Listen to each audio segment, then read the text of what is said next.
Good morning to everyone. আজ হলো শনিবার আর সকাল সকাল এরকম একটা কমফোর্টেবল খাবার দিয়ে ব্রেকফাস্ট করলাম। যেহেতু আজকে সারাদিনের জন্য কাজে বেরোচ্ছি, তো সকালে মা করে দিয়েছিল সেদ্ধ ভাত, সেটাই খেয়ে বেরিয়ে পড়েছি। পুজো তো শেষ হয়ে গেছে আর সামনে রয়েছে কালী পুজো, ভাইফোঁটা, তাই তোমাদেরকে আরও সুন্দর সুন্দর কালেকশান দেওয়ার জন্য আমরা আজকে বেরিয়ে পড়েছি। তো ফার্স্টেই গেছিলাম হাওড়া, আর হাওড়াতে না এত ভালো মেট্রো স্টেশনগুলো হয়েছে, আমার তো বেশ ভালো লাগে।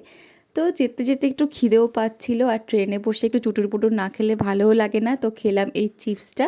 আর স্টেশনে নামতেই দেখলাম এখানে আমড়া মাখা বিক্রি হচ্ছে, আর আমার তো ভীষণ ফেভারিট এই আমড়া মাখা। তো ফার্স্টে দুজনে একটা আমড়া মাখা খেয়েছি, আর এতটাই ভালো লেগেছে যে বাড়ি ফেরার সময় আরও একটা নিয়েছিলাম। তোমাদেরকে বলি আমার কিসের বিজনেস আছে। আমার একটা শাড়ির বিজনেস আছে, নাম হচ্ছে বিনি সুতো। তোমরা চাইলে আমার ইনস্টাগ্রাম, ফেসবুক পেজটা ভিজিট করতে পারো, আমি ডিসক্রিপশানে আমার পেজের লিঙ্কগুলো শেয়ার করে রাখবো। তো শাড়ি নিয়ে এরকম একটা সুন্দর সানসেট দেখতে দেখতে বাড়ি চলে এসেছি। আর আজকে ওখান থেকে আমাদের বিজয়া স্পেশাল লাড্ডু দিয়েছিল, তো বাড়িতে এসে লাড্ডুটা খেলাম। তো আজকের দিনটা তো এভাবেই কাটলো, আবার কাল দেখা হবে, বাই।